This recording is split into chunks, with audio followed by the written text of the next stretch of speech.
बँकेच्या अध्यक्षपदावरून बच्चू कडू अपात्र ठरलेले आहेत। विभागीय सहनिबंधक यांनी हा मोठा निर्णय दिलेला आहे। न्यायालयाच्या 1 वर्षाच्या शिक्षेचा ठपका ठेवत ही कारवाई करण्यात आलेली आहे।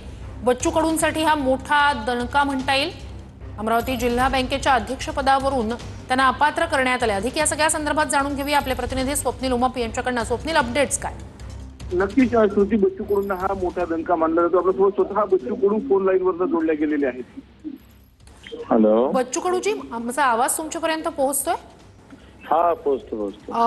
हा जो जिल्हा बँकेसंदर्भातला निर्णय आहे त्याची माहिती तुम्हाला मिळाली असेल? हा, नाही, मला अजून माहिती मिळाली नाही आणि मला पूर्ण माहिती नाही। मी या बाबतीत आता हे आंदोलनाचे परिणाम आहे एवढं सांगू शकतो।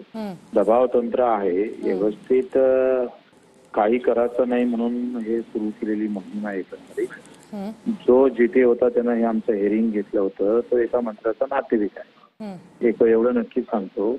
आणि 4 किंवा 5 वाजता या बाबतीत सविस्तर पत्रकार परिषद घेतो। या निर्णयासंदर्भात अपील करण्याचा काही विचार किंवा त्याबाबत?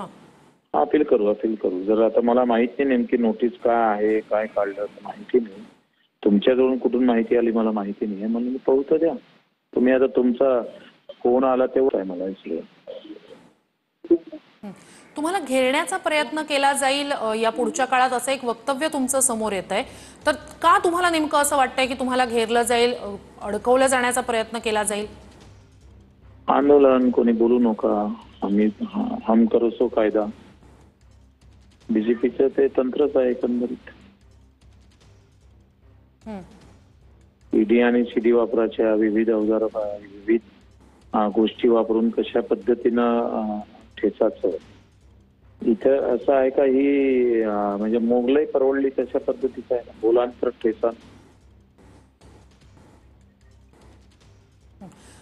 बच्चू कडूजी, आता तुम्हाला या सगळ्या संदर्भात आतापर्यंत तुमच्यापर्यंत माहिती आली नाही असं म्हणता, मात्र ही जी आता 1 वर्षाच्या शिक्षेचा ठपका ठेवत कारवाई करण्यात आलेली आहे, तर आत्ता हा निर्णय झाला, म्हणजे अपात्रतेचा निर्णय हा आत्ता होतोय, याकडे तुम्ही कसं पाहताय?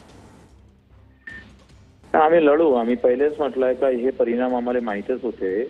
हे काही ना काही आपण जर थांबलो नाही, कारण मला बरेच लोकांना फोन केले, कशाला करता, असलं ते पद चाललं जाईल, अध्यक्षपद कशाला मागे लागतंय, शांत राहा।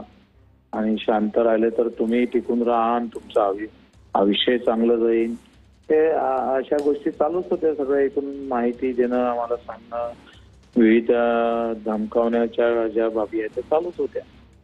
आम्ही त्याला काही भिणारे नाही आहे आणि पद आमच्यासाठी महत्वाचं नाही आहे। शेतकऱ्याचा लढा, मजुराचा, दिव्यांगाचा शेवटच्या रक्ताच्या थेंबापर्यंत लढू।